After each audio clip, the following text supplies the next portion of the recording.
감사합니다. 주일을 온전히 지낼 수 있게 허락해 주시옵고, 또한 이렇게 하나님 말씀을 사랑하고 정말로 하나님이 원하시는 신앙생활을 하는 것이 무엇인지를 다시 한번 배울 수 있게 허락해 주심을 감사를 드립니다. 오늘 말씀을 통해서 우리가 다시 한번 거듭나는 시간 될 수 있게 허락해 주셨고, 오늘부터는 정말 주님을 위해서 다시 한번 내가 해야 될 일이 무엇이며 어떤 것이 올바른 신앙생활인지를 똑바로 알고 신앙생활을 할 수 있게 허락하여 주시옵소서. 감사하며 우리 예수님 받들어 기도드렸사옵나이다. 아멘. 제가 깊이 있는 신앙생활, 깊이 있는 믿음의 신앙생활이라고 말씀을 드리는데, 많은 사람들이 깊이 있는 신앙생활을 하는 사람들은 실질적으로 믿음이 좋은 사람들만 그렇게 신앙생활을 한다고 생각할 경우가 참 많아요. 근데 실질적으로 우리가 깊이 있는 신앙생활을 하지 않으면은 구원을 못 받아요. 구원과 깊이 있는 신앙생활과 직접적인 관계가 있다는 것을 우리가 반드시 알아야만 됩니다. 그래서 깊이 있는 신앙생활이 뭔가 우리가 한번 생각해 보자고요. 깊이 있는 신앙생활은 실질적으로 예수 그리스도와 개인적인 깊은 관계를 가지고 신앙생활하는 거예요. 여러분들이 아무리 신앙생활하고 교회 예배를 열심히 드리고 교회를 엄청나게 많이 하고 헌금을 많이 한다 할지라도 여러분들이 하는 일의 근거가 예수 그리스도와의 개인적인 관계에서 비롯된 것이 아니면은 전부 다 가짜 거룩한 신앙생활을 할 수가 있다는 겁니다. 그래서 여러분과 저희가 깊이 있는 신앙생활을 하기 위해서는 또 그 의미가 뭐냐면은 나와 예수 그리스도와 개인적인 깊은 관계를 근거로 예배도 드리고 선교도 하고 전도도 하고 헌금도 하고 봉사도 하고 하는 것이지, 예수 그리스도와의 깊은 관계 없이 하는 모든 행위는 종교 행위지 신앙적인 믿음의 행위가 아니라는 겁니다. 그래서 우리가 이번 말씀을 통해서 정말로 내가 예수 그리스도와 깊은 관계 속에서 매일 교통을 하면서 신앙생활을 하고 있는 거며, 그것을 근거로 해서 내가 하나님의 일을 하고 있는 건지를 다시 한번 확인해 보는 귀한 시간이 될 수 있기를 제가 바라는 겁니다. 그래서 이거를 다 맞추면은 긍정적인 것보다는 부정적인 면에 대해서 우리가 많이, 교회의 부정적인 면에 대해서 많이 좀 배우게 될 것 같아요. 왜? 부정적인 면을 우리가 많이 알아야 긍정적인 면으로 갈 수가 있거든요. 그러니까 잘 들으셨다가 정말 깊이 있는 신앙생활, 내가 하고 있는 모든 신앙생활의 근거가 나와 예수 그리스도와 개인적인 관계에서 시작됐다는 그런 확신 속에서 우리가 신앙생활 할 수 있기를 바라는 겁니다. 아시겠죠? 디모데후서 3장 5절에 7절입니다. 깊이가 없는 믿음이 믿음의 위험에 처해 있는 교회들이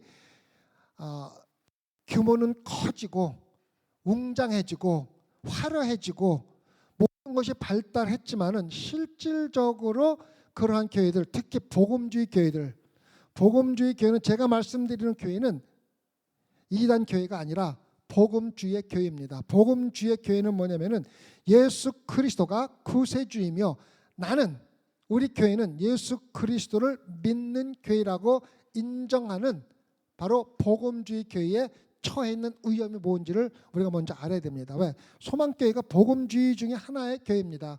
우리도 예수 그리스도가 주시며 예수 그리스도를 통해서 구원받을 수 있다는 성경적인 말씀의 근거로 해서 신앙생활을 하는 것이 바로 복음주의 교회인데, 소망교회도 그런 교회 중에 하나라는 것을 알고 그러한 교회들의 문제가 뭔가를 우리가 알아야만 합니다. 그래서 경건의 모양은 있으나 경건의 능력은 부인하는 자니 이 같은 자들에게서 내가 돌아서라. 저희 중에 남의 집에 가만히 들어가 어리석은 여자를 유인하는 자들이 있으니 그 여자는 죄를 중히 지고 여러 가지 욕심에 끌림 받으어 항상 배우나 마침내 진리의 지식에 이를 수 없느니라. 경건의 모양과 경건의 능력은 전혀 다른 것입니다. 보기에는 똑같아 보여요. 외적으로 보면은 경건의 모양과 경건의 능력은 똑같은 것 같지만은 근본적으로 다른 게 바로 경건의 모양과 경건의 능력입니다. 그래서 진정한 그리스도인들은 위선적으로 신앙생활하는 사람들에게서 떠나라는 이야기입니다. 자, 그 말은 뭐냐면은 소망교회에 위선적으로 신앙생활하는 사람이 있다고 가정을 하면은 우리는 어떻게 행동해야 합니까? 우리가 교회를 떠나야 합니까? 그렇게는 할 수 없잖아요. 그죠? 그럼 어떻게 해야 됩니까? 그러한 사람들로부터 떠나는 방법을 우리가 알아야 됩니다. 그래서 신앙의 외적인 형태를 잘 지키는 모습을 유지합니다. 지금 교회들 보면은요, 얼마나 은혜스럽고 얼마나 성가대도 지금 화려하고 오케스트라며 시설을 요즘에 교회들 보면은 야, 저렇게 큰 교회를 짓는데 얼마 들었을까 하는 생각해 보면 끔찍스러워요. 아마 몇백억 정도는 들었을 것 같아. 큰 교회들요, 음향 시설에서 비주얼 가지고 진짜 옛날에 최고급 극장보다도 더 멋있게 지어놓은 교회들이 참 많아요. 정말로 그리고 막 오케스트라에다가 찬양도 뭐 소프라노며 테너며 뭐 가수들 막 하는데 실질적으로 신앙적인 외적 형태를 잘 지키는 모습을 유지하지만 마음과 삶의 신앙의 능력과 영향력은 가지고 있지 않은 신앙생활하는 사람들은 결코 구원의 진리를 깨달을 수가 없다는 것입니다. 그래서 여러분과 나의 신앙생활의 근본은 우리가 예수 그리스도와 얼마나 깊은 가운데서 예수 그리스도의 영향을 받고 살아가느냐가 문제라는 것입니다. 그래서 성령의 능력의 지배를 받지 않는 신앙생활하는 모든 것들은 종교생활입니다. 신앙생활이 아니라 종교생활이에요. 종교생활. 형식적인 것만 하는 거예요. 근데 우리가 신앙생활하면서 가만히 사람들을 살펴보면은 저 사람은 정말 성령의 능력의 지배를 받고 신앙생활을 하는지 아닌지 알 수가 있어요, 없어요? 알 수 있어요. 영적으로 눈이 뜬 사람은요, 절대적으로 알 수가 있어요. 여러분들 주변에 보이잖아요. 그죠? 저 사람은 성령의 능력이 지배를 받는 신앙인이라는 것을 금방 알 수 있잖아요. 알 수 있죠. 그죠? 알아야 돼요. 모르면 안 돼. 왜? 우리 신앙생활은 육적인 게 아니라 영적인 거예요. 영적인 거. 우리는 100% 영적으로 예수 그리스도는 영이시기 때문에 우리는 영으로 믿는 거지 육적으로 믿는 건 아니거든요. 그 사도 바울은 뭐라 그랬어요? 영의 일은 죽음이고 육체의 관계되는 모든 것들은 죽음에 이르는 거고 영에 관련되는 것은 영원한 생명이라 그랬잖아요. 그죠? 그래서 우리 신앙생활은 영적인 겁니다. 성령의 능력의 지배를 받아야 돼요. 그래서 예수 그리스도와 깊은 관계 속에서 성령의 능력의 지배를 받지 않고 신앙생활하는 모든 사람들은 전부 다 종교인에 불과하다는 걸 우리가 마음속에 두고 신앙생활해야 돼요. 그래서 여러분들 자신 한번 생각해 보면 나는 성령의 지배를 받으면서 신앙생활하고 있는 것인가? 아니면은 종교적인 외적인 예배, 외적인 기도, 외적인 모든 것들에 의지해서 신앙생활을 하고 있는 걸 한번 검토해보는 시간이 돼야 된다는 겁니다. 아시겠죠? 반드시 이게 해결이 안 되면은 구원하고 여러분은 관계없는 신앙생활을 하는 거예요. 반드시 이거 알아야지 됩니다. 경건의 모양은 있으나 경건의 능력은 부인하는 사람이 될 수밖에 없다는 거예요. 경건의 모양과 능력은 전혀 다른 것입니다. 그죠? 왜? 성령의 지배를 받는 사람은 성령이 뭡니까? 능력이잖아요. 근데 여러분이 성령의 능력을 잘못 이해하면은 미신에 가까운 성령을 갖다 믿을 수가 있어요. 마치 성령으로 무슨 뭐 귀신만 쫓아나고 뭐 물론 성령이 다 하는 거지만 그런 거에 귀신 쫓아내고 병 치료하고 이런 거에 너무 집착을 하면은 실질적으로 성령이 주목적인 여러분의 삶을 변화시키는 것보다는 외적인 보이는 병 고치는 귀신 쫓는 그런 거에만 집중하면서 잘못하면 미신에 가까운 성령을 믿을 수가 있는 거예요. 성령은 여러분과 저의 안에서 거하시는 하나님이에요. 하나님이에요. 성령은 하나님이에요. 삼위일체 하나님이세요. 그래서 성령이 안에 계신 분은 하나님이 인도하는 하나님의 뜻에 따라서 살아가는 게 가장 주된 목적이지 외적으로 보는 안진뱅이를 일으키고 귀신을 쫓아나고 병을, 그런 것도 성령이 하긴 하지만 그것이 주목적은 아니라는 것을 우리가 반드시 알고 신앙생활에, 성령은 정말로 귀하신 분입니다. 하나님이세요. 여러분, 성령이 안에 계신 분은 신앙생활에서 눈쉽게 볼 수가 있어요. 제가 가끔 그런 생각을 해봅니다. 제가 7년 동안 정확히 따지면 6년 반 정도 한국 목회를 하면서 하나님께서 이루신 것이 뭔가 가만히 생각을 해볼 때가 참 많이 있거든요. 그럴 때마다 저는 이런 생각을 해봅니다. 소망교회에 무엇이 변화된 건가 한번 생각해 보면은, 소망교회에 나오기 시작하면서 정말로 삶이 바뀌어서 성령의 인도하심을 받는 분들이 몇 분 계세요. 저는 그분들이 변한 것만 가지고서 내가 7년 아니라 70년을 목회했더라도 보람이 있다고 생각해요. 사도 바울은 에베소에 교회를 세웠습니다. 교회를 세우는데 사도 바울이 교회를 세우는 것은 사람을 모으는 게 교회 세우는 게 아니었었어요. 사도 바울은 사람 모으는 게 전혀 관심이 없었어요. 그러나 사도 바울이 한 일은 모인 사람들을 말씀으로 가르쳐서 성령이 임하게 만드는 거예요. 그러면은 그 성령이 임한 사람들이 에베소 전역을 다니면서 전도를 한 거예요. 그래서 3년 반 만에 완전히 에베소 교회에서 복음을 들어보지 못한 사람이 없을 정도로 빨리 저 복음이 전파된 거예요. 그래서 교회 세워놓고 막 사람 긁어 모아가지고 전도한다는 것은 굉장히 바보스러운 복음 방법이라는 거예요. 뭐냐면은, 자, 10명이 모였어. 10명 모여서 그 사람들 전부 다 성령이 임하는 변화를 받았어. 나가면은 10개 교회가 돌아다닌 거잖아요. 그래서 전도가 금방 되는 거라고. 근데 지금 교회들은 거의 모아서 하려고 하는 사람들이 많잖아, 그죠? 많이 모이는 거에 많이 충청하잖아, 그죠? 그래서 우리는 소망교회를 세우는 거지 사람을 모으는데 너무 집착하지 마세요. 사람이 많이 모이면 좋아. 하지만은 모인 사람들이 누구인가, 어떤 신앙생활을 하고 있는가가 더 중요한 거예요. 많은 사람들이 가끔 그런 질문을 해요. 요즘에 소망교인들이 많이 줄었다. 다들 어디 갔어? 뭐 이런 얘기를 많이 하는데, 저는 최 목사님한테 그렇게 해요. 소망교회가 올바로 가고 있습니다. 올바로 가고 있습니다라고 이해하는 이유는 뭐냐면은, 그 가운데서 정말 성령의 인도하심을 받고서 살아가는 숫자가 눈에 띄게 늘어났다는 거예요. 우린 그건 인정해야지, 그죠? 그건 인정해야 돼요, 그죠? 그래서 저는 아까도 말씀드렸지만 지금 소망교회 다니면서 정말 완전히 변하는 분들이 있다는 것이, 몇 분이 있다는 것이, 제가 7년 동안 6년 반 동안 수고를 할 것도 없지만 그래도 내 삶의 일부를 바친 것에 대한 충분한 하나님의 감사함이 거기에 있다는 겁니다. 아시겠죠? 자, 예수 그리스도를 유일한 구세주로 복음주의 교회들이 깊이가 없는 믿음 생활을 하는 경건한 종교인들로 가득 차 있는 심각한 문제에 처해 있다는 거예요. 무슨 말인지 아세요?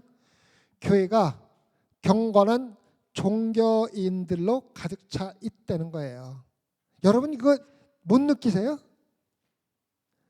한번 이런 말씀을 듣고 각 교회에서 신앙생활 하는 사람들이 이렇게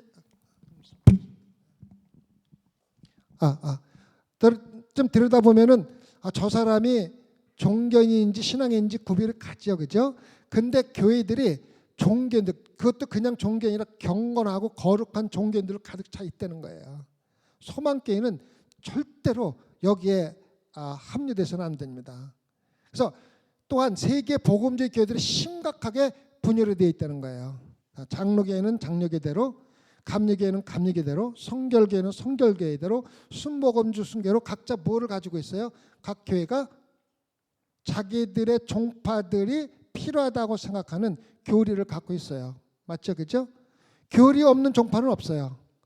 소망교회는 교리가 없어요. 뭐 교리가 있고 없고에 따라서 하는 게 아니라 성경의 권위를 무시하고 성경 위에 교리가 있다는 게 문제가 되는 거예요. 그래서 교리 성경의 권위를 무시하고 자신들의 교리에 사로잡혀 있는 복음주의 교회들이 심각하게 종파로 나누어져 있다는 거예요.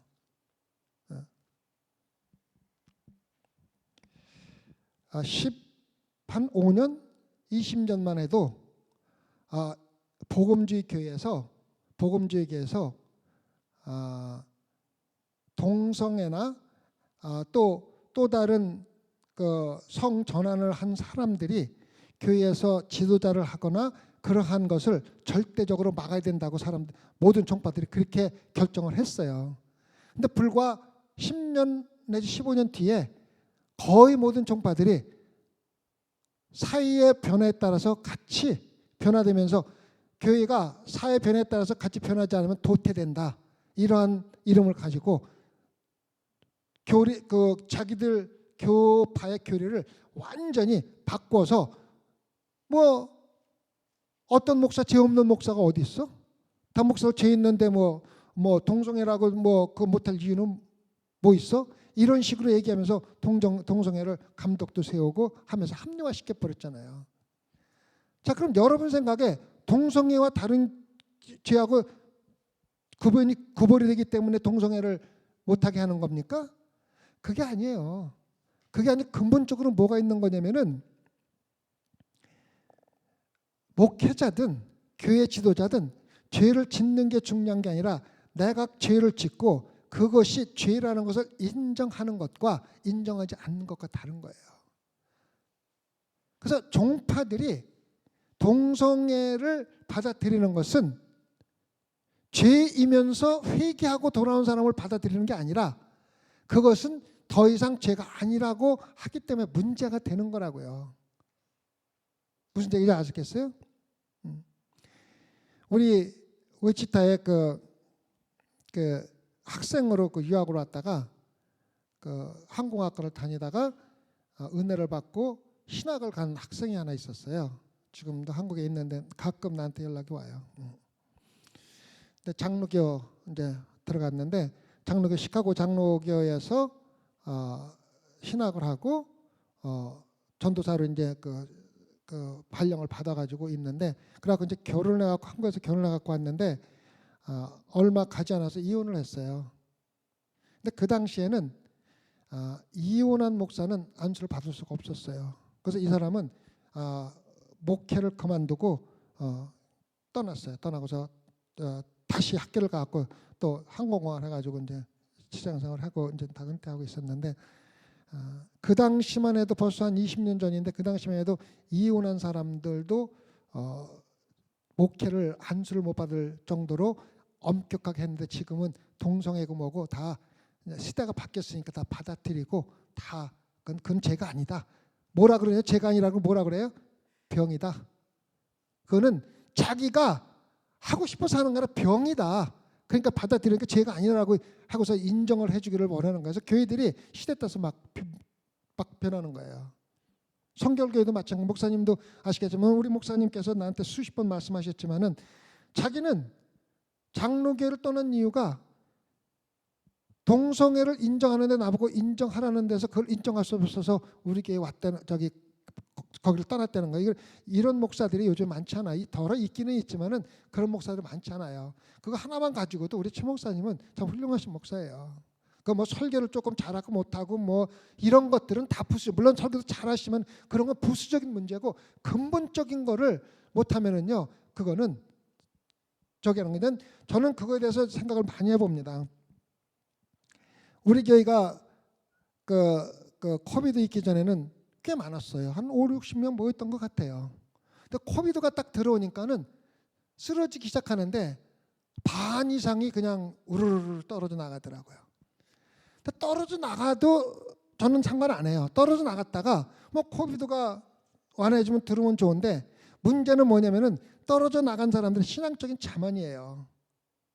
나는 신앙생활을 엄청 잘하고 있었는데 코비드가 와서 딴 사람들은 목숨 걸고 교회 나가서 예배 드리는데 자기는 안 왔잖아요.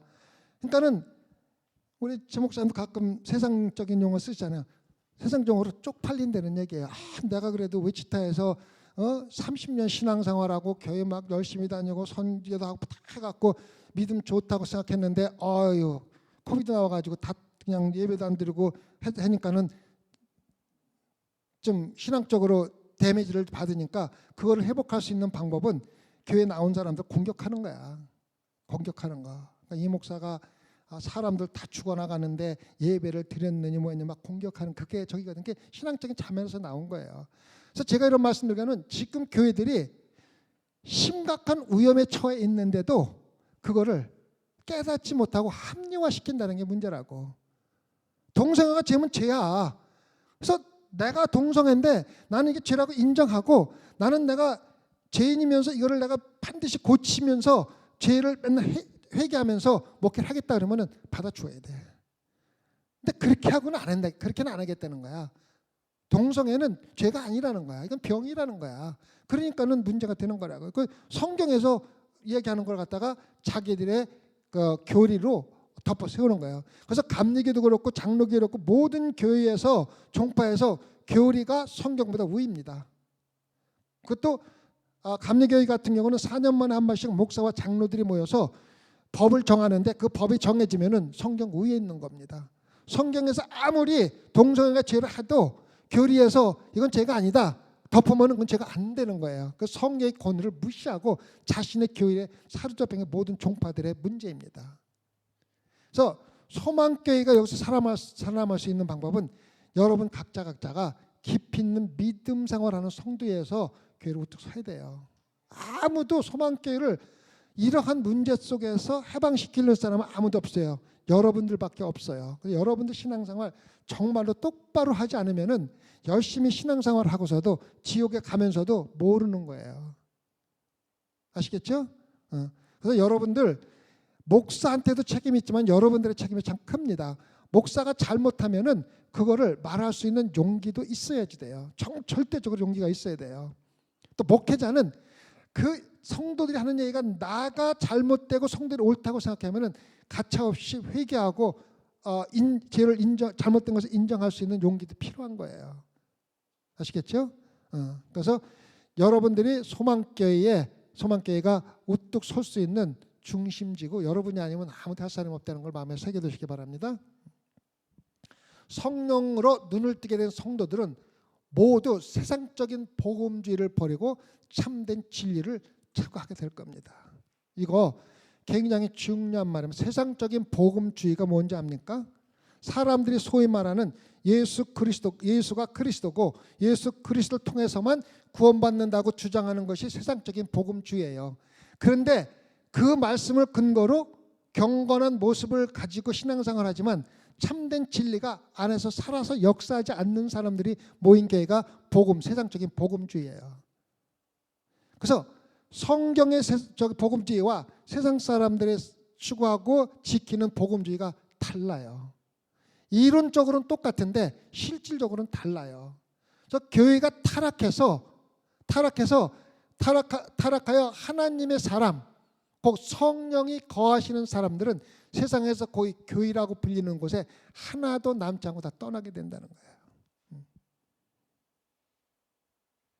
어디로 갑니까? 그 사람들은? 어디로 갑니까?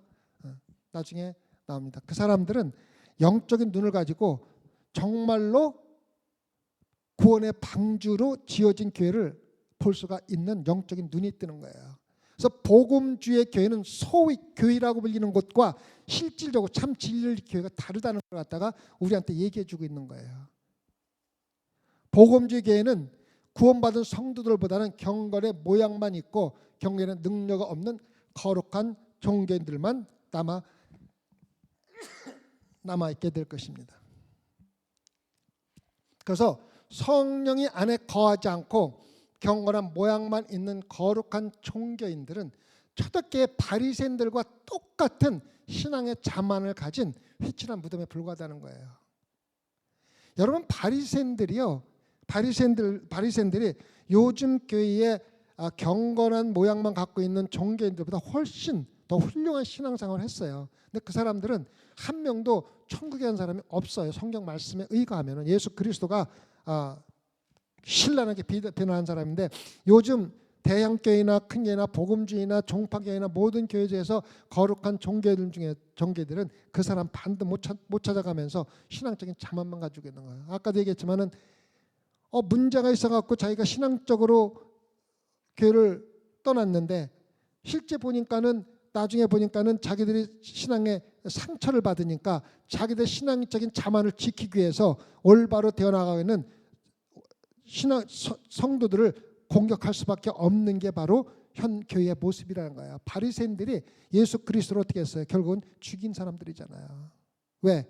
예수 그리스도가 진리라고 얘기를 하니까. 자기들이 진리라고 생각을 했는데. 그래서 신앙생활하면서 우리가 내가 진리라고 생각하면 안 되고 항상 예수 그리스도의 진리를 따라서 신앙생활을 해야 된다는 걸 우리가 알아야만 합니다. 마태복음 23장의 37절입니다.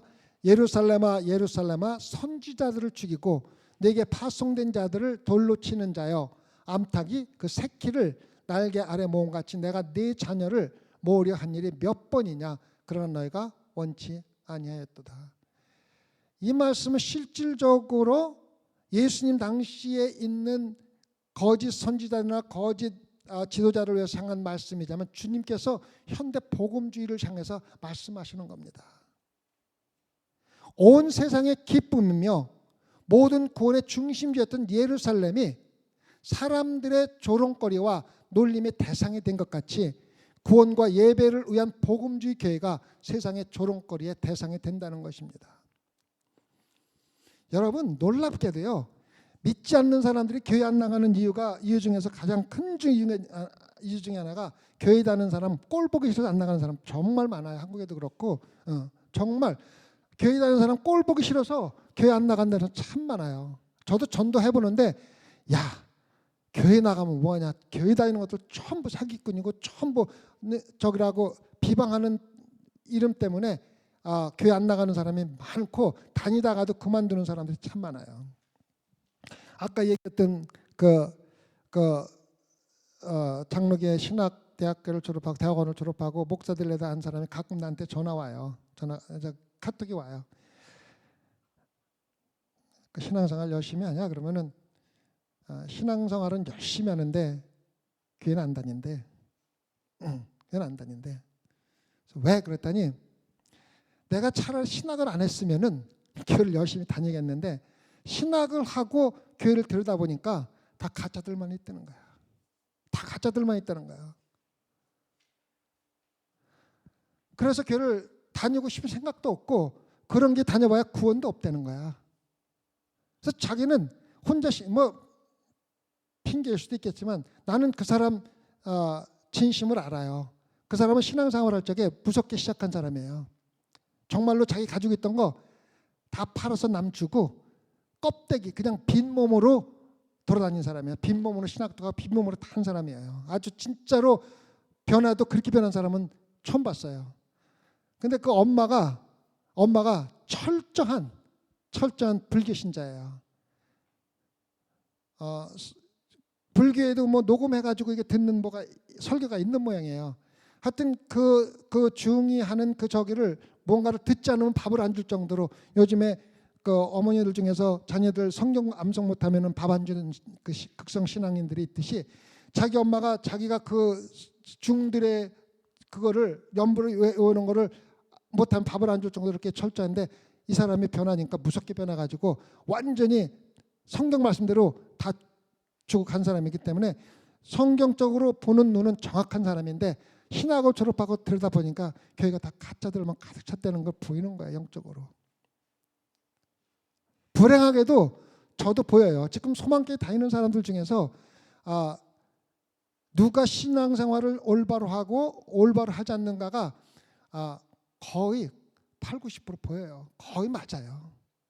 그래서 그 사람께서 교회가 너무 그 놀림의 대상이 되고 도리어 사람들이 교회 안 나가는 이유가 되는 그러한 문제가 지금 복음주의에 있다는 다 그 교회들을 예수 그리스도만 믿고 성경만 믿고 한다는 교회들이에요. 가짜 이단들이 아니라. 아시겠죠? 제가 이런 말씀을 드리는 건 소망교회는 절대로 그렇게 가서는 안 돼요. 그러면 여러분 다 같이 지옥 가는 거예요. 하나님이 그 이름을 두시려고 택하신 곳 예루살렘이 노력하는 자들과 강도들의 손에서 완전히 버려지고 무너졌잖아요. 예수 그리스도가 머리시는 거룩한 교회가 타락한 지도자들과 경건의 모양만 있는 사람들에 의해서 버려진다는 거예요. 바로 마태복음 20장 37절에서 미리 예수님께서 우리들에게 경고해 주는 말씀이에요. 여러분 정말로 깊이 있는 믿음 생활을 하지 않으면은요 천국에 못 가요. 깊이 있는 믿음 생활은 그냥 광신적으로 믿는 믿음 좋은 사람들이 신앙이 아니라 천국에 가야 될 사람들이 그렇게 믿어야 된다는 거예요. 왜? 예수 그리스도와 개인적인 관계 없이 어떻게 천국을 가요? 못 가요. 아시겠죠?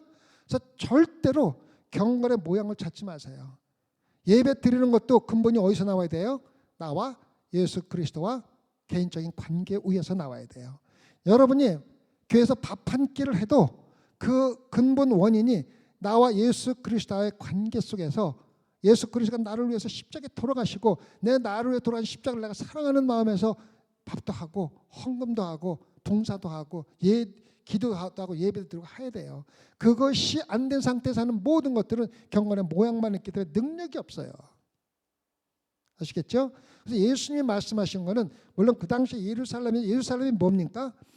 하나님께서 나중에 예루살렘에서 구원을 이루시는 건데 교회를 통해서 하는 모든 것들이 다 세상 사람들의 조롱거리가 되고 무너질 거리가 되고 예언해 주신 거예요. 우리한테. 우리가 정신 정말 똑바로 차리고 신앙생활을 해야 돼요. 아시겠죠? 주님의 부르심에도 불구하고 교회가 회개하고 돌아오지 않고 있으며 도리어 교회가 세상적으로 타락해 가고 있다고 말하는 사람은 광신적인 사람으로 취급을 받고 심한 핍박을 당합니다. 요즘에 교회에서 정말로 신앙생활 올바로 하는 사람 살아남기 힘들어요. 무슨 얘기 아시겠어요? 교회에서는 정말로 진리를 찾고 교회가 잘못돼 가고 있으니까 회개하고 돌아오시라고 부르짖는 사람도 없고 그런 사람 요즘 교회 봤어요? 거의 없어요. 그렇다고 해서 그런 사람이 없다고 교회가 잘하고 있습니까? 절대 그렇진 않아요. 교회가 잘못되고 있으면서도 잘못된 거에 대해서 부르짖는 사람이 거의 없어요. 요즘에 한국 교회에 유튜브가 엄청 많이 나오잖아요. 그러면 교회들 뭐 유튜브 없는 데가 없다고요. 저는 한국 교회 유튜브를 거의 듣지 않아요. 근데 우리 와이프는 열심히 듣는데 듣고 나서 가끔 나한테 얘기하는 게 뭐냐면은 어떤 목사는 소리를 높여서 잘못된 기성교회 잘못된 것을 지적하는 목사들이 가끔 있다는 거예요. 근데 그렇게 할 수 없는 문제는 지금 우리 목사님도 계시지만 한국에서 장로계 목사 그렇게 했다? 그건 장로계에서 끝난 거예요.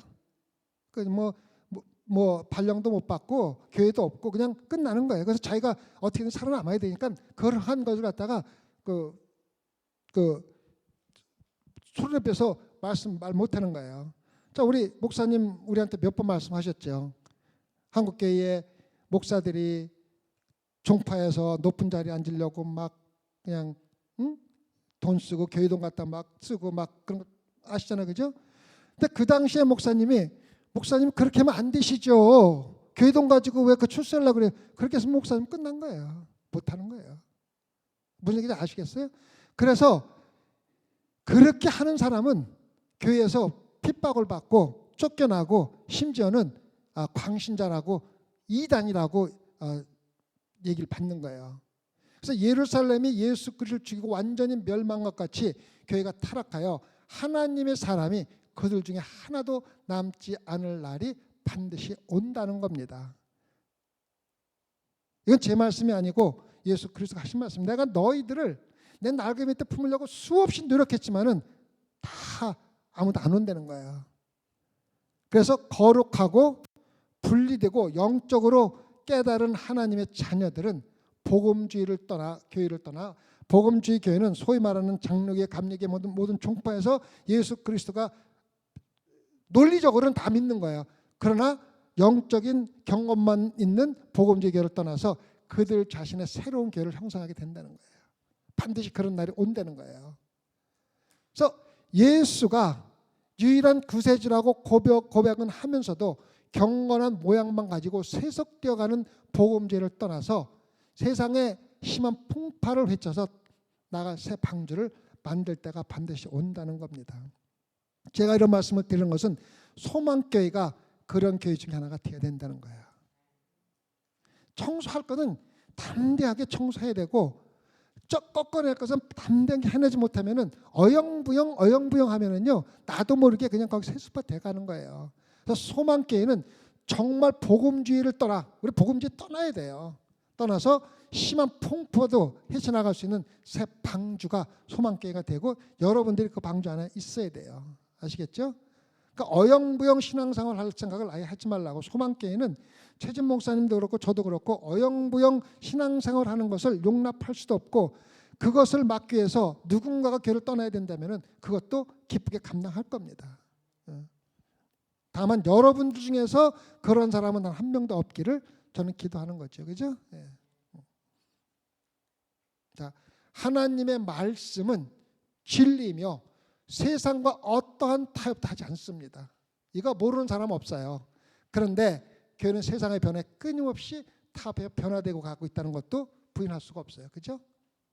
진리는 변하지 않는다는 단순한 성경 진리를 잊어버리고 자기들의 교리를 마음대로 만들어가면서 교회를 운영하는 거예요. 자, 그랬잖아요. 다 그 모르는 목사가 어디 있어요. 성경은 완성된 하나님의 말씀이기 때문에 누군지 더하거나 빼는 사람은 하나님의 합당한 처벌을 받는다는 거 알잖아요. 근데 목사님 종파 교리가 더한 겁니까? 안 합니까? 더한 거잖아요. 그죠? 당연한 거지. 더한 거죠. 그것도 성경 위에다가. 성경은 안 지켜도 교리는 지켜야 돼요. 그거 안 지키면은 종파 목회에서 쫓겨나는 거. 목사님도 그래서 장로교에서 그만두신 거 아니에요? 훌륭하신 목사인 거예요. 아시겠죠?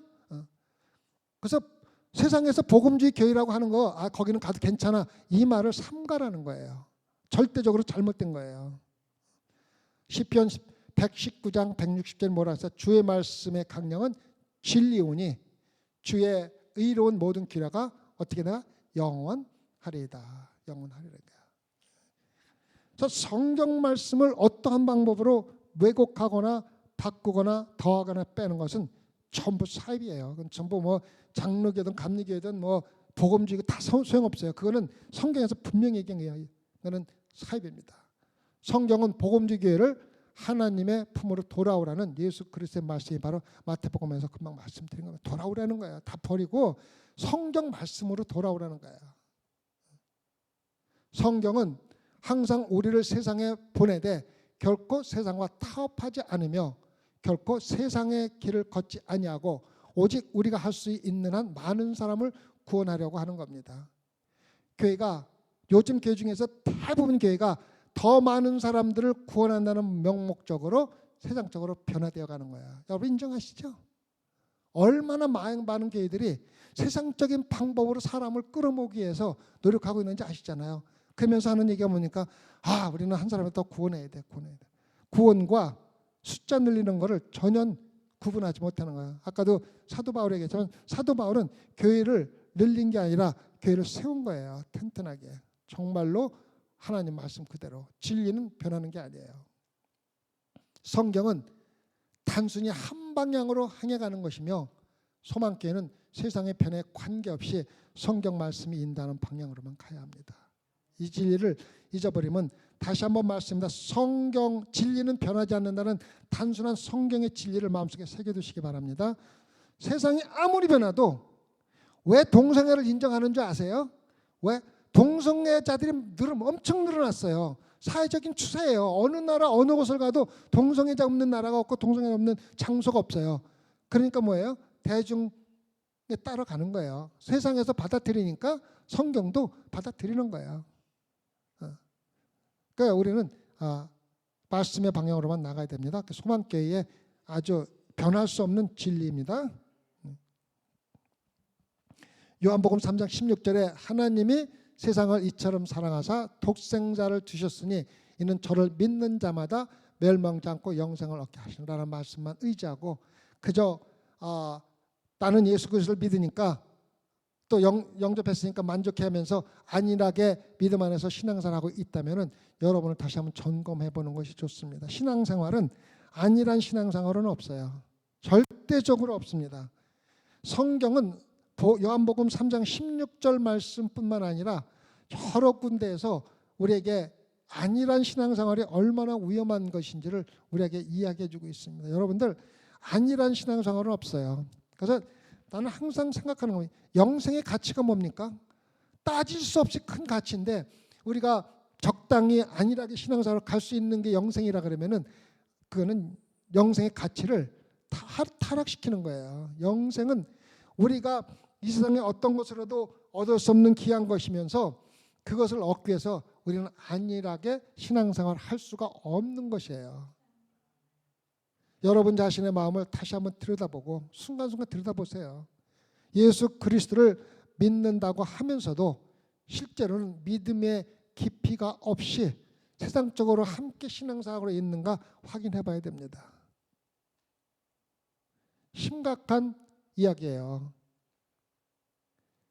많은 사람들이 교회를 열심히 하고 막 모든 걸 열심히 막 하면서 나는 마땅히 천국에 갈 것이라고 믿었지만은 실제로는 예수님께서 저주하신 세상의 교회에 속해서 깊이가 없는 신앙생활하다가 지옥에 떨어지는 심각한 실수를 저지르지 말라는 거예요. 정말로 심각한 문제입니다. 그래서 저는 가끔 생각을 해봐요. 나는 누가 구원을 받고 안 받고를 판단할 수 있는 자격도 없고 능력도 없고 아무것도 아니에요. 근데 목회자로서 생각해 볼 때가 참 많아요. 과연 위치타에서 성경 말씀을 근거로 해서 내가 판단해 볼 때 몇 명이 구원받은 사람일까 생각해 봐요. 근데 그 결론은 정말 숫자가 적다는 거예요. 정말 숫자가 적다는 거예요. 정말 숫자가 적다는 거예요. 여러분들, 신앙생활을 너무 가볍게 생각하고 되는 대로 휩쓸려 교회에 따라서 가는 사람들은 나중에 심각하게 후회할 날이 반드시 옵니다. 아시겠죠? 제가 말씀드린 대로 부정적인 얘기가 많이 나오는데 우리가 부정적인 것도 알아야지 돼요. 그죠? 이스라엘 백성들은 주님의 분명한 말씀으로 나라를 세운 선주들로 시작했습니다. 아까 우리 목사님도 몇 번 말씀하셨지만은 약속의 약속 다 이스라엘 백성들에게 하신 약속들입니다. 아브라함도 그렇고 다윗에도 그렇고 모든 약속들 했는데 시작해서 다음 세대 자녀들은 말씀의 기초를 당연한 것을 여기 시작했고 중요하고 근본적인 하나님의 말씀은 점차적으로 버리면서 세상적인 변화에 적용하기 위해서 불필요한 세상적 상을 자꾸 추가했던 거예요. 이게 신앙생활에서 우리에게 가르쳐주는 굉장히 위험한 이스라엘 백성들의 신앙생활 모습입니다. 처음에 막 아브라함에 왔을 때는 아브라함이 하나님 말씀에 따라서 절대적으로 살아갑니다. 그 다음에 그 다음 세대는 아브라함보다는 또 다른 것을 갖다가 조금씩 더하게 되고 성경을 쭉 보면은 세대째, 3대째 되면은 말씀에 멀리 떨어진 세상적인 종교 생활을 하게 된다는 거예요. 자, 1세대에서는 하나님의 말씀을 받아서 그 말씀대로 살아갑니다. 근데 2세대가 되면은 그 말씀, 선조들로 배운 말씀, 자기가 직접적으로 말씀을 경험해오지 않기 때문에 선조들의 신앙생활, 종교의식을 따라서 하면서 그 사람들에게 다른 것을 조금씩 추가시키기 시작합니다. 근데 3대째 들어가 보면은 그 사람들이 가지고 있는 근본적인 하나님 말씀은 아무것도 없고 세상적인 것만 가지고 신앙생활하는 사람들이 많다는 겁니다. 그래서 이스라엘 백성들이 다시 함께 하나님께로 돌아가기 위해서 한 일이 한 가지가 있습니다. 그게 뭡니까? 말씀으로 돌아가는 거예요. 말씀으로. 기준은 말씀밖에 없는 거예요. 기준은. 그래서 느헤미야 8장 8절 9절에서 뭐라고 합니다? 하나님의 율법책을 낭독하고 그 뜻을 해석하여 백성으로 그 낭독하는 것을 다 깨닫게 하며 백성이 율법의 말씀을 듣고 다 우는지라. 운다는 건 뭡니까? 회개하고 돌아온다는 겁니다. 그래서 우리가 신앙생활하면서 내가 신앙생활하는데 다른 세상적인 군더더기가 붙어 있는지 없는지를 확인해 볼 수 있는 유일한 방법은 말씀으로 돌아가는 것밖에 없어요. 말씀으로 돌아가야지 돼요. 소망교회 요즘에 성경 공부 참 열심히 하고 있습니다. 우리 홍경민 집사님이 하나에서 또 가르치고 계시고 우리 목사님이 또 성가대를 가르치고 있고 또 우리 양 집사님하고 해서 성경 공부 많이 하고 있고 우리가 또 어렵고 힘들어도 또 이렇게 늦게까지 앉아서 말씀으로 또 깨닫게 하는 거는요. 우리가 근본적으로 우리 신앙생활에 군더기가 붙어 있는지 없는지를 확인하기 위해서는 말씀으로 돌아가는 거에는 아무것도 없어요. 말씀으로 돌아가야 됩니다. 이스라엘의 후손들은 하나님의 부르심을 받고 이스라엘 세운 믿음의 선조들을 완전히 무시하게 되고 이스라엘 나라를 세운 근본을 완전히 버리고 예언자들의 경고를 완전히 무시하는 것을 보게 됩니다. 성경에서. 그래서 잠언의 22장 28절에서는 내 선조에 세운 옛 지계석을 옮기지 말지어다라고 이야기했습니다. 그래서 그들은 그 당시에 자기들의 상상에 맞는 다른 이방신들을 막 끌어들인 거예요. 그래서 주변 국가에 있는 나라들에 살아가는 걸 부러워하고 그 나라 이방신들을 받아들이기 시작해갖고 결국은 주변들의 문화에 섞여가면서 택한 백성 이스라엘 백성인지 이방인지를 구별할 수 없을 정도로 될 정도로 변해버린 거예요. 유능화된 거예요. 자기도 모르게. 아시겠죠? 그래서 주변의 이방신들을 믿으며 타락했던 이스라엘 백성들은 다시 근본의 하나님을 찾게 되고 하나님의 말씀에 양심의 가책을 받아 회개하고 근본적인 하나님의 말씀에 추가된 모든 종교적인 부패를 청소해버릴 수밖에 없는 거예요. 자, 여러분들 성경 말씀 읽는 이유가 뭔지 아세요? 성경 말씀 읽으면서 내가 지금 신앙생활을 하고 있는데 세상적인 군더기가 붙어 있는지 안 붙어 있는지 확인하는 거예요.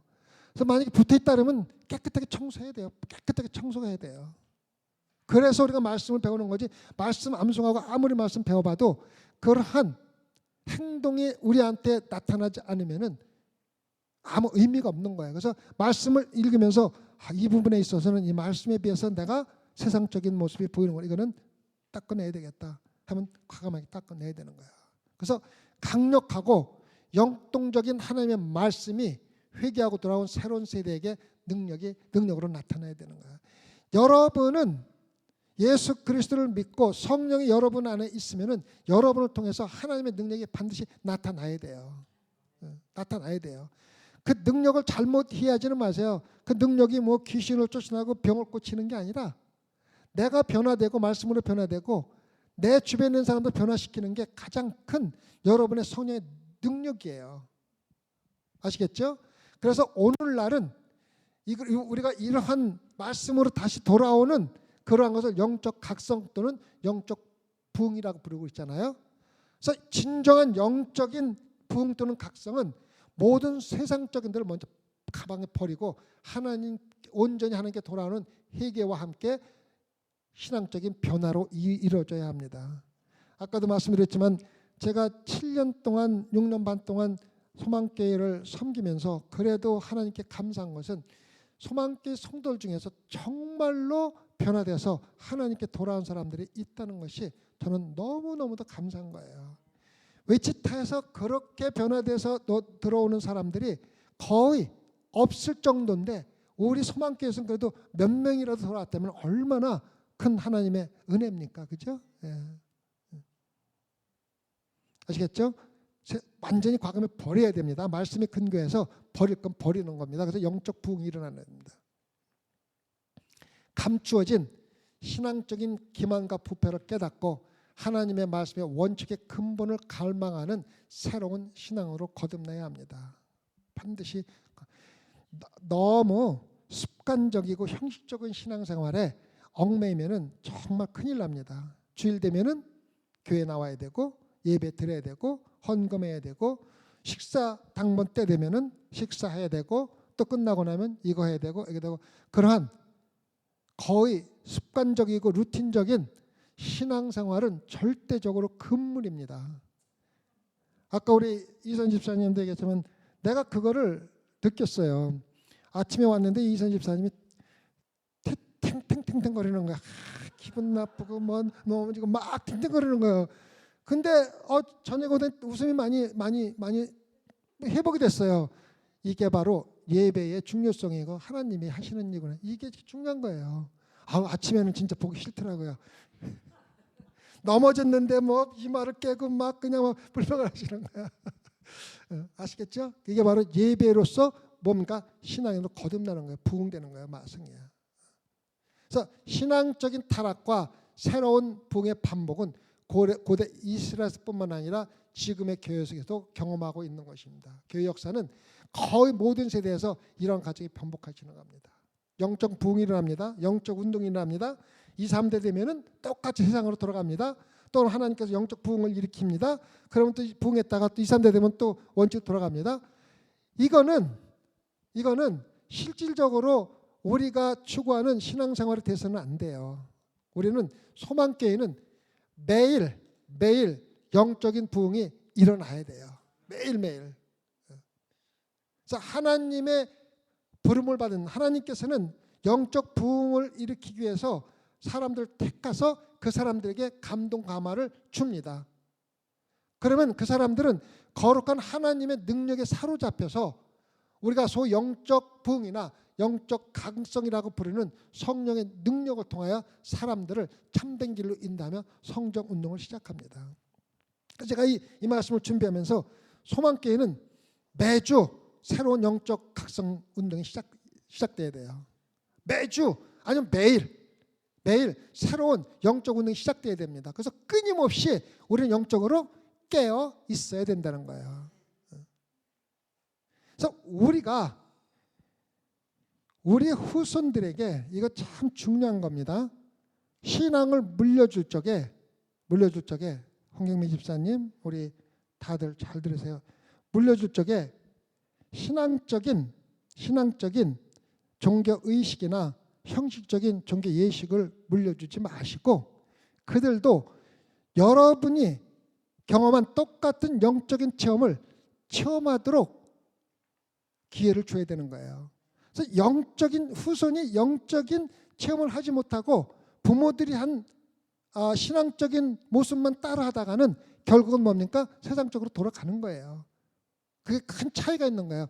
초대 선조들은 자기들의 하나님과의 깊은 영적인 경험을 통해서 하나님이 살아계심을 체험했지만 그 후에 부모들의 소위 말하는 등살에 의해서 교회도 다니고 신앙생활 하는 사람들은 자기들이 실질적으로 영적인 체험을 못했기 때문에 그 맛을 모르고 그냥 형식적인 일요일 되면 교회 가야 돼, 교회 가서 성경 공부해야 돼, 이러한 형식적인 거에 얽매여서 신앙생활 하다가 결국 그 다음 후손들은 결국 교회를 떠나는 거예요. 아시겠죠? 그래서 반드시 후손들에게 내가 경험한 하나님과의 깊은 관계를 물려줘야 되지 형식적인 예배, 교회 가라 뭐하라 그런 잔소리 하지 말고 그 잔소리보다는 하나님의 크신 은혜, 예수 그리스도와 깊이 개인적인 관계를 가질 수 있는 것을 가르치고 그것을 근거로 해서 교회도 다니고 교회 봉사도 하고 헌금도 하는 거예요. 아시겠죠? 중소에 성령운동 시작하는 발도파라고 있습니다. 발도파는 12세기 말 거의 13세기 되었고 전통 교황 중심의 기독교가 타락됐다고 주장하며 자기들의 별도의 가르침을 통해서 성경 말씀대로 살아가려 했고 따라서 이들을 종교계의 선구자라고 부르는 것입니다. 그래서 발도파는 그 당시에 전통 기독교와 교황으로부터 이단이라고 지정받아서 엄청난 핍박을 받고 막 도망 다니고 그랬었어요. 그 1200, 1400년대 후에 200년 정도 후에 마틴 루터가 이끈 1500년대에 위대한 종교개혁 운동이 있었지 않습니까? 마틴 루터도 역시 이단으로 핍박을 받았지 않습니까? 감옥도 가고 그 다음에 200년 후에 1700년대 요한 웨슬리와 찰스 웨슬리가 성령의 감동감을 시작한 성령 운동이 있었어요. 그 보면은 보통 200년에서 300년 사이에 한 번씩 하나님께 성령 운동을 일으키게 해줍니다. 왜? 자꾸 군더기를 붙여가지고 군더기를 고쳐가지고 세상적으로 살아가는 것과 신앙적으로 살아가는 것 구별이 없이 살아가는 거예요. 근데 종교개혁 운동은 어디서부터 시작합니까? 성경 말씀으로부터 시작하는 거예요. 성경 말씀으로. 모든 위대한 성령 운동은 하나님께서 주관하셨을 뿐만 아니라 성령의 능력에 굶주린 마음을 가진 참된 성도를 찾으신 하나님께서 하나님만이 공고하시는 성령의 능력으로 시작한 겁니다. 여러분과 제가 성령 운동을 일으키려고 억지로 할 필요 없어요. 여러분의 마음이 정말 하나님의 능력과 말씀에 굶주리면은 성령님께서 여러분들을 통해서 성령 운동을 할 수밖에 없는 거예요. 그래서 여러분들 정말 예수 그리스도를 사모하고 정말 하나님 내가 하나님의 말씀에 성령의 능력에 굶주려 있습니다라고 간구하면은 반드시 능력이 나타날 줄 믿으시기 바랍니다. 하나님을 향한 거룩한 열정으로 불타오르는 이러한 성령 운동을 통해 실제로 얼마나 많은 사람들이 하나님 나라로 인도되는지 헤아릴 수 없습니다. 성령 운동이 일어나면은요, 설교 좋고 나쁜 건 상관없어요. 그냥 성경 말씀만 읽어도 사람이 푹푹 넘어지는 거예요. 정말로 성령의 능력이 나타나는 거예요. 정말로 나타나는 거예요. 그래서 기독교 역사에서 성령을 시작한 성도들은 자신의 죽음의 우역과 함께 심한 종교적인 파닥을 받았으며 오늘날도 타락한 복음주의 교회의 영적인 각성을 요구하는 성령의 능력이 없이는 할 수 없는 대단한 영적인 열정을 요구하는 거예요. 여러분과 제가 위치타의 자그마한 성령의 운동의 능력을 시작하고 싶다면은 여러분이 정말 성령의 능력 없이는 아무것도 할 수 없다는 것을 고백하고 하나님의 성령의 능력에 굶주린 성도들로서 기도와 말씀으로 매일 깨어 있으면 반드시 여러분을 통해서 위치타가 변화될 겁니다. 변화될 겁니다. 분명히 변화될 겁니다. 그 사람들을 위해서 통회하는 마음을 가지고 성령 운동을 간구하시고 하나님께 능력 달라고 이야기하시기 바랍니다. 영적인 운동은 교회 선제도 시작하여 다음 세대들이 영적 운동을 계속하려고 노력했고 성령의 불이 꺼지지 않도록 노력했으며 믿음의 선지들이 한 모든 영적인 신앙생활을 반복하고 있는지 확인했습니다. 이게 바로 제가 전에 말씀드린 겁니다. 자, 우리 선조들이 성령 체험을 하고 엄청난 성령 운동을 하고서 다음 세대들이 그걸 봤잖아요. 그죠? 근데 그 다음 세대들은 그 성령 운동이 일어나는 것을 보기는 했지만 그 사람들이 실질적으로 성령을 체험한 건 아니에요. 그래서 성령을 체험한 사람들이 한 예식적인 거, 또 기도, 예배 같은 것을 같이 따라 하려고 엄청나게 노력을 했어요. 노력을 안 한 게 아니에요.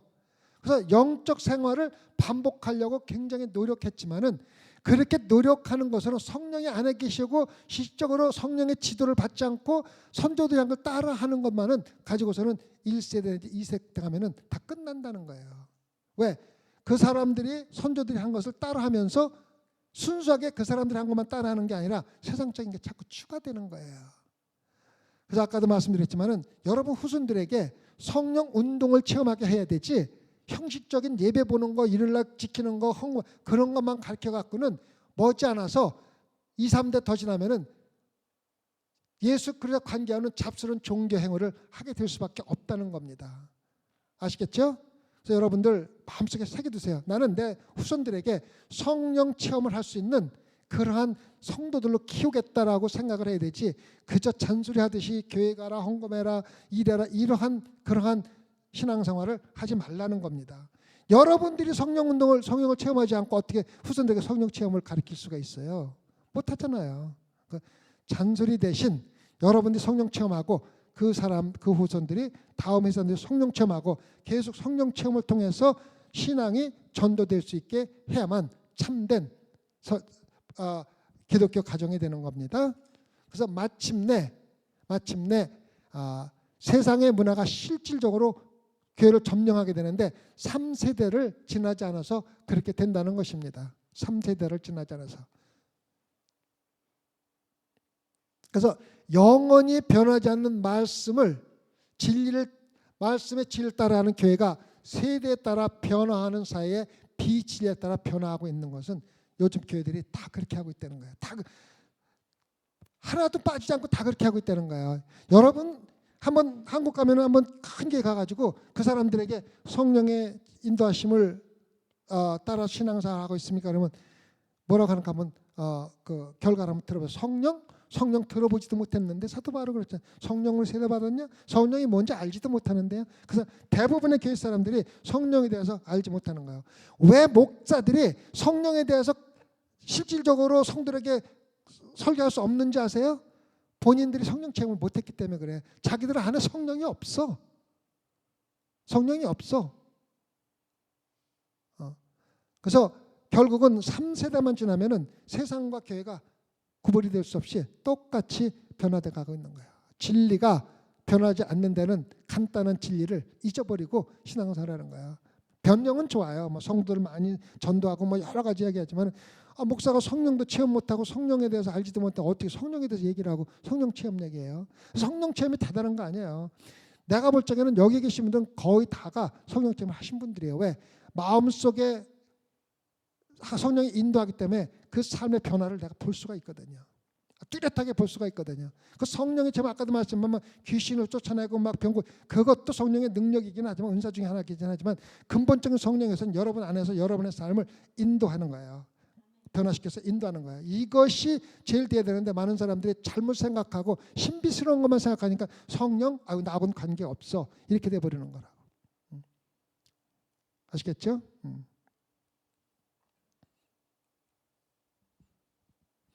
믿음의 조상들을 따라하려고 종교적 언어를 사용하고 종교적인 의식과 행위를 따라 했지만 그들은 실질적으로 조상들이 경험한 영적인 경험을 스스로 체험을 못했어요. 이게 가장 큰 문제예요. 가장 큰 문제. 가장 큰 문제. 깊이 있는 영적인 경험을 한 조상들과 조상들에게 꼭 필요했던 참된 믿음의 신앙이 영적인 체험을 하지 못한 후손들에게는 부수적인 종교 행위로 바뀌게 된 거예요. 그저 거룩하게 예배드리고 거룩하게 찬양하고 거룩하게 모든 거 하고 거룩하게 헌금도 하면은 그것이 정말로 구원이고 신앙적인 체험인 줄 생각을 했는데 선조들은 그것 위에 성령이 내어서 나를 인도하는 것을 근거로 모든 걸 했는데 그것을 찾지 못하니까는 부수적인 종교 행위로 바뀌게 된 거예요. 그들에게 종교가 그들을 거룩한 신앙의 열정으로 인도하는 대신에 단순히 종교를 지키려고 노력하는 종교 행위를 하게 된 거예요. 여러분들 중에 또 외치타에서 교회 다니는 또 세상에서 교회 다니는 사람들이 얼마나 많은 사람들이 종교를 지키려고 노력하는 종교 행위를 하면서 신앙생활을 하냐는 거예요. 영적인 경험이 없는 종교적인 행위의 부담인 사람들 지치게 합니다. 여러분들 영적인 능력 없이 영적인 경험 없이 교회를 많이 하면요 지치고 불평 나와요. 안 나올 수가 없어요. 반드시 나옵니다. 왜? 여러분이 영적으로 지쳐있기 때문에. 그 종교적인 피로 인해 영적인 붕괴 경험에 이르면서 교회도 떠나고 교회도 가고 싸움도 하고 뭐 이런 일이 막 일어나는 거예요. 잘 알아두세요.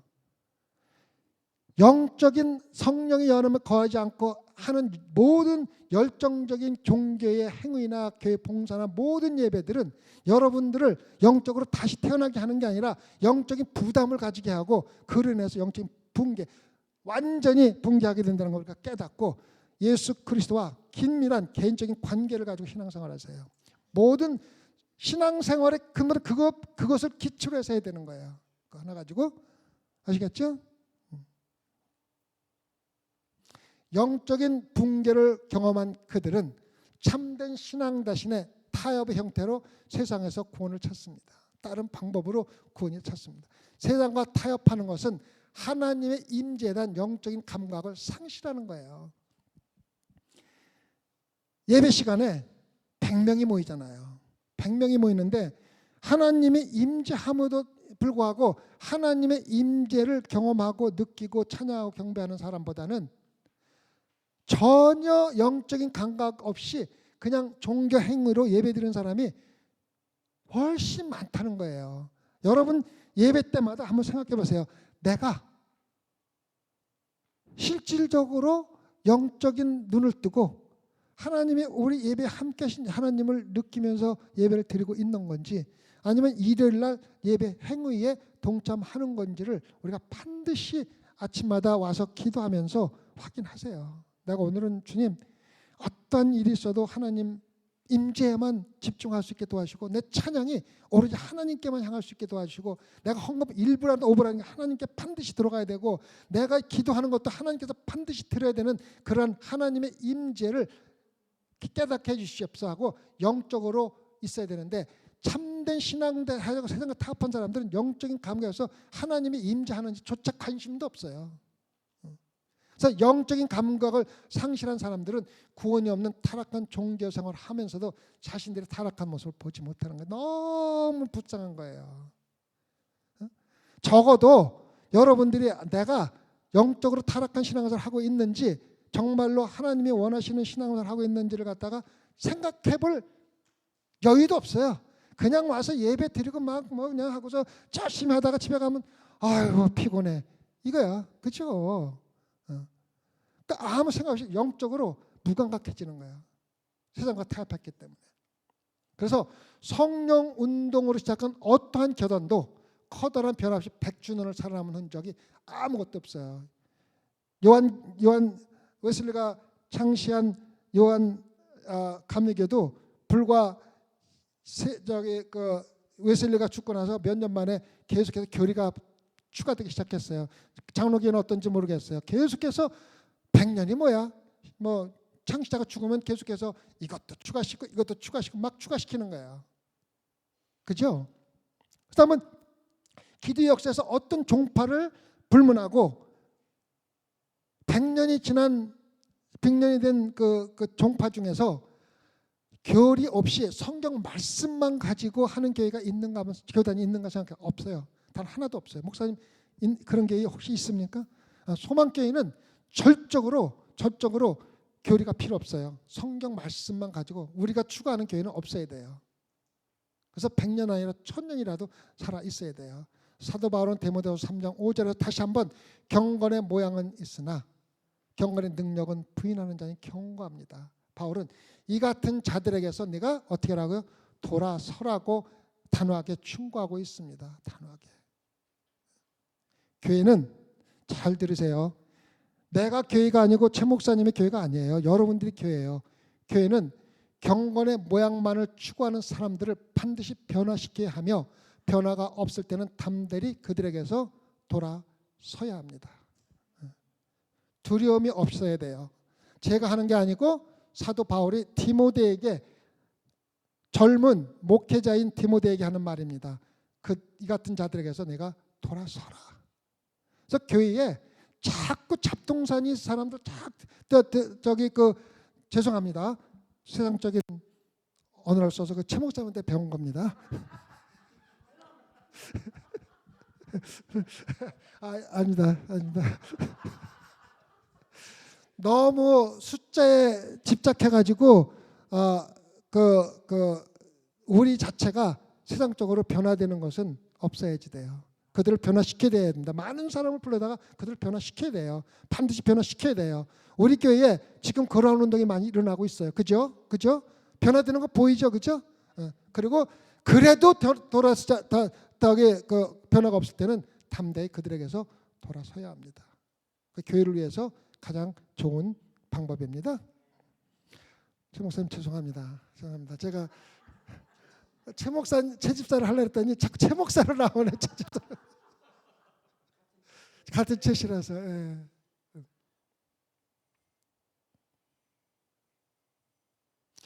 현 상태에 만족하지 못하고 종교적인 의식과 전통으로 채울 수 없는 하나님에 대한 갈망을 가진 소망교회 성도들이 되어야 됩니다. 현 상태에 만족하지 말고 하나님에 대한 이들의 갈증은 종교적인 전통에서 나온 것이 아니라 하나님에 대한 강한 열정에서 나오는 것이기 때문에 그들이 행하고 있는 형식적인 종교 행위를 버리고 종교 예식보다는 하나님 말씀의 능력으로 성령의 지배를 받아야 합니다. 여러분이 하나님의 말씀을 읽고 하나님의 말씀이 내 안에서 살아 역사하면은 여러분 말씀의 능력으로 반드시 나타날 수밖에 없어요. 그런 것을 경험하지 못한 사람은 영적으로 감각이 묻은 사람들이에요. 하나님이 역사하셔도 그걸 보지 못하는 거예요. 반드시 우리가 그걸 알아야 됩니다. 이렇게 하는 것은 거룩한 종교 행위를 하며 교회를 지배하고 있던 종교적인 바리새인과 서기관들을 모독하는 것이며, 여러분들이 그렇게 하는 것은 기존 지도자들을 모욕하는 거예요. 그래서 종교 지도자들은 여러분들을 정죄하고 교회에서 쫓아내려고 노력을 하는 거예요. 근데 그렇게 할 수가 있어요, 없어요? 왜? 여러분과 제가 교회잖아요. 근데 교회를 어떻게 교회가 쫓아내요? 그래서 우리 자신이 교회이기 때문에 교회에서 분리될 수가 없었으며 교회의 머리 되시는 예수 그리스도의 능력으로 꺼지지 않는 하나님의 사람을 향한 거룩한 열정으로 새로운 세대를 깨우치는 성령 운동을 시작했던 것입니다. 존 낙스 같은 사람은요, 진짜 목회를 하면 그렇게 해야 돼. 여왕을 갖다가 그냥 막 모독을 하고, 그 당시에 여왕을 모독하면은 정말로 그건 뭐 그 즉시 사형인데도 눈 하나 깜짝 안 하고 하잖아요. 근데 역사에 보면은요, 그렇게 훌륭하고 바른 말했던 목회자들의 무덤은요, 흔적이 찾아볼 수도 없어요. 그저 바리새인들처럼 왕에게 아부하고 막 이러던 사람들은 정말로 훌륭한 교회, 큰 교회 그 무덤이 쫙 들어있다고요. 진안원을 창시한 다윈이라는 사람 무덤이 어디 있는 줄 아세요? 영국의 그 가장 유명한 교회 안에 그 사람 무덤이 있어요. 돈 주고 사는 거거든, 그 당시에. 그 당시에 종교 지도자들이 다 썩었다는 증거예요. 그런 사람을 갖다가 그런데 묻도록 돈을 100만 불, 1000만 불 주더라도 허락하는 것 자체가 종교 지도자들 다 썩어버린 거예요. 다 진짜. 근데 존 낙스 무덤은 파킹랏 그 한 군데, 여기가 존 낙스가 묻힌 무덤입니다. 그냥 팻말만 있대요, 파킹랏에. 우리가 뭐 죽어서 어디 묻히면 무슨 상관이 있습니까? 근데 종교제 썩었으니까 다 그렇게 그냥 그런 사람들 돈 준다고 갖다가 돈 받아가지고 교회 짓고 그런 데 갖다가 묻어주고 그런 거잖아요. 참 한심스러운 거예요. 저도 예수 그리스도 믿지만 예수 그리스도 그렇게 믿으려면 저는 분명해요. 예수 그리스도 안 믿든가 믿으려면 똑바로 둘 중에 중간은 없어요. 뭐로 그 많은 시간과 노력을 투자하고 그 확신도 없는 신앙생활을 합니까? 안 하려면 그냥 딱 끝나고 깨끗하게 나가서 먹고 놀다가 그냥 죽지. 그렇잖아, 그죠? 뭐 좀 얘기할 거 있는데 좀 시간이 많이 지나가지고 그냥 빨리 해야 되겠다.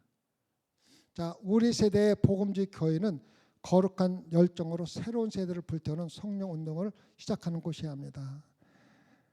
자, 제가 성경 말씀을 근거로 장담하는데 곧 무서운 성령 운동이 곧 일어날 때가 됐습니다. 왜? 교회가 그만큼 타락했다는 거예요. 오늘날 복음주의 교회는 심각한 위험에 직면해 있으면서도 대부분의 경우 세상과 타협하며 편안하게 신앙생활을 하면서도 아무도 그러한 위험을 의식하거나 지적하지 않습니다. 왜? 목회자들이나 성도들의 모든 삶이 그들에 연결되어 있기 때문에 그래요. 아주 골치 아픈 거예요. 왜냐하면 이 종교 종파들이 전부 정치예요. 정치. 여러분들 놀라운 게 정치예요. 진짜 정치 아니면은 볼 수가 없어요. 그래서 감독이나 감리사들이 자녀들은 막 좋은 교회도 막 가고 막 말도 못해. 전부 정치의 교회도. 소망계 성도들의 마음에 주 예수 그리스도를 통해서 하나님과의 친밀하고 개인적인 관계에서 찾을 수 있는 참된 신앙에 대한 열망과 열정을 끊임없이 불러일으키며 성령 운동을 매일매일 시작해야 합니다. 여러분들이 성령 운동에 대한 열정만 가지고 있으면 하나님께서 언제 여러분을 써서 위치타를 변화시키고 다른 나라를 변화시킬지 아무도 몰라요. 터피카 그 작은 도시에서 성령 운동이 한번 일어난 적이 있어요. 크진 않지만은 그래가지고 성령 운동으로 변화된 모습도 있었어요. 위치타는 터피카보다 커요. 소망교회는 그래도 크잖아요, 그죠? 그래서 소망교회를 통해서 반드시 우리가 그런 성령 운동을 시작할 수 있는 성령의 역사가 일어날 줄 믿으시기 바랍니다. 그렇게 하기 위해서 먼저 우리는 오늘날 복음주의에서 해결해야 할 문제들이 있다는 것을 깨달아야 합니다. 그 문제들을 제가 다음 주에 하면서 어떤 문제가 있고 어떻게 깨달아야 하는가, 어떻게 해결하는가 갖다가 제가 조금씩 점차적으로 말씀을 드리겠습니다. 자, 마음속에 새겨두세요. 소망교회의 성도들을 통해서 영적인 성령 운동이 반드시 시작할 것입니다. 그것을 위해서 우리는 매일매일 말씀과 기도로 성령의 능력을 달라고 기도할 겁니다. 질문 있습니까? 있을 수가 없죠. 시간이 많이 지났는데. 자, 우리 기도할까요? 아니, 미국 교회에서 역사적으로. 우리 같이 기도할까요? 하나님, 오늘 말씀을 통해서 세계의 복음주의 교회들이 얼마나 타락해 있으며 하나님께서 얼마나 그 타락한 성도들을 품에 안으려고 노력하고 있고 계신지를 다시 한번 깨닫게 해주심을 감사를 드립니다.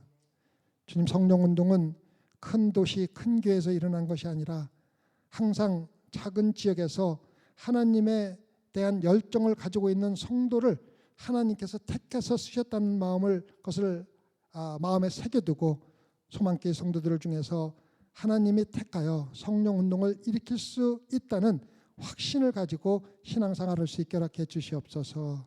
감사하며 예수님 받들어 기도드렸사옵나이다. 아멘.